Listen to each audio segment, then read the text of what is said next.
I should mention, Stephen, we've got an extended coverage on Sunday of the Labor launch. Andrew Clennell, myself, Ashley Gillen in Perth, our Sunday agenda as well, out of Perth on Sunday. But a crucial day for Albanese to get right, Stephen.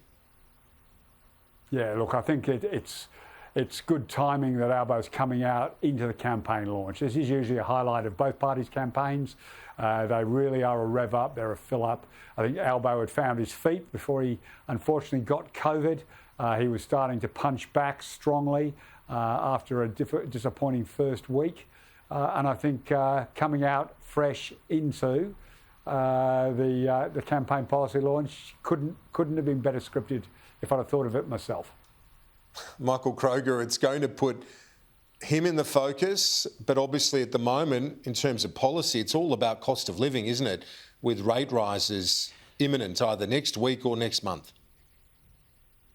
Yeah, it is, and the Reserve Bank will increase interest rates next week to 0.25%. I think that's close to a certainty.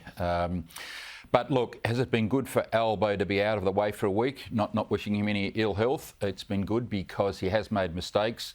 The second tier people that Labor have had up there aren't really held to the same high standard they expect of the leader. So it's basically given Labor a week off. It is what it is. None of them have done disastrously. I mean, Bale's obviously messed up a bit, but it hasn't been bad for Labor. And every week, if it's a draw, that's a win for Labor because the coalition are behind and they need to win every week. This is still anyone's race. The more you talk about cost of living and the more you talk about interest rates in the economy, though, Kieran, the better it is for the coalition, because that's the number one brand equity of the coalition. If the coalition can keep the focus on that, then they're right in this with a big chance. Michael, as you and Stephen both know, we had that first leaders debate in Brisbane at the Gabba. Quite an even affair. In the room it went to our Albanese, but now the debate over debates continues, doesn't it? First of all, Stephen, I'll go to you on this. Anthony Albanese coming out of COVID, he's got to first of all get his strength back before he starts signing up to a few of these. Yeah.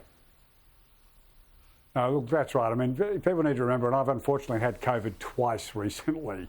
The 7 days doesn't mean you have fully recovered. The 7 days just means you are highly unlikely to infect anybody else after that. The actual effects of this, particularly the exhaustion, can take a week or two. So I think it's important that he paces himself early nights because he's going to get tired. That's just what COVID does to you. So I think it's important that they pace that. But I mean, this farce around, Scott Morrison and the debates. We all know the National Press Club is a place where the debates are held. Just stop mucking around and agree to do it. And hopefully there's a third debate that you can see a shared panel across the free-to-air TV networks. That's a serious attempt to have debates. Yeah, well, both sides are putting up their preferred options at the moment for the final debate or two.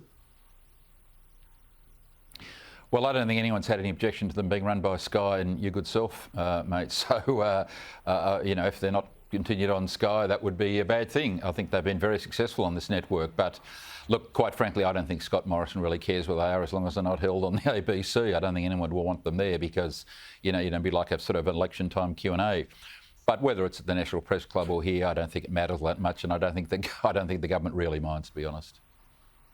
Okay, Michael Kroger, thank you, and we're certainly open to doing one more. I think it might be greedy with my colleagues. They might get a bit angry with us, but Michael and Stephen, thank you both as always. Appreciate it. Talk to you soon.